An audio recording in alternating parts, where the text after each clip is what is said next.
Salut à tous, c'est Nicolas, on se retrouve pour une nouvelle vidéo pour résumer les programmes collège de 1996, 1997 et 1998. 1996 c'est les programmes de 6e, 1997 c'est les programmes de 5e, 4e et 1998 c'est les programmes de 3e. Et ensuite il y a eu les documents d'accompagnement de ces programmes.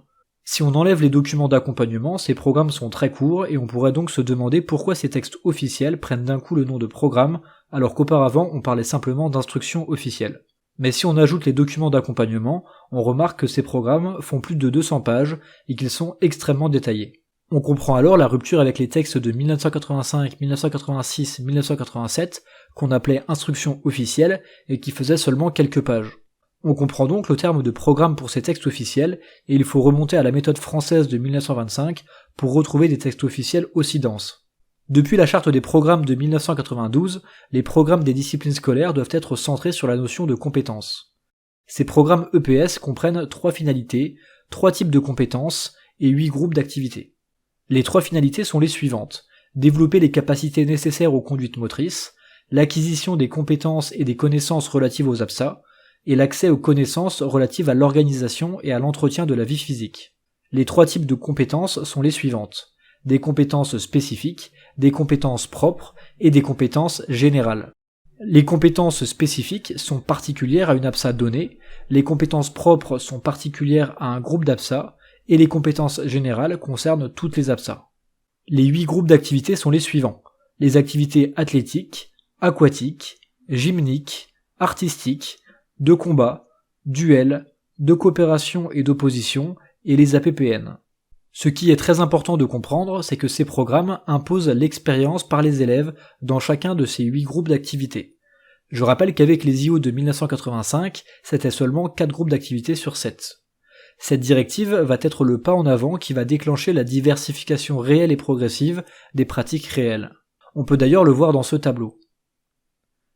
En termes de contenu, ces programmes sont très exhaustifs et même prescriptifs. Ils sont vraiment extrêmement précis. Par exemple, pour le badminton, via les documents d'accompagnement, on précise les conditions matérielles, filet à 1m50, jupe des volants en état, etc. On précise comment doivent se dérouler les matchs, ils doivent se dérouler autant pour des questions d'organisation, et le terrain doit permettre un jeu latéral, minimum 4 mètres de large, et ne pas être trop profond, maximum 6-7 mètres. Et en termes de progressivité, on explique qu'il faut faire découvrir le jeu en profondeur avant le jeu latéral. Bref, on voit bien que ces programmes sont très prescriptifs pour l'enseignant en termes de contenu, ce qui n'était pas le cas des textes précédents. En termes de pédagogie et de procédure, malgré le côté prescriptif des contenus, ces programmes sont particulièrement novateurs et centrés sur les élèves. On s'intéresse bien plus à l'activité de l'élève qu'à l'activité de l'enseignant. Via les documents d'accompagnement, pour chaque APSA, on précise les conduites initiales des élèves, les éléments de progressivité didactique et les indicateurs de fin d'étape. On parle de pédagogie différenciée et de plaisir éprouvé dans la pratique. Dans les programmes 5e, 4e de 1997, on met en avant la possibilité de varier les formes de groupement. On parle de groupes de besoins, de sous-groupes, de groupes de niveau, de groupes affinitaires, etc.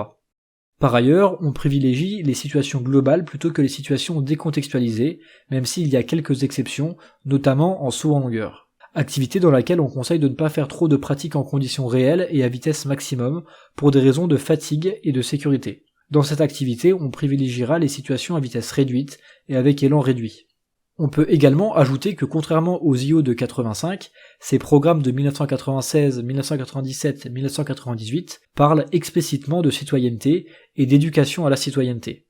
Le terme citoyenneté revient 8 fois dans ces programmes. Enfin, on peut également évoquer l'ouverture à la transdisciplinarité.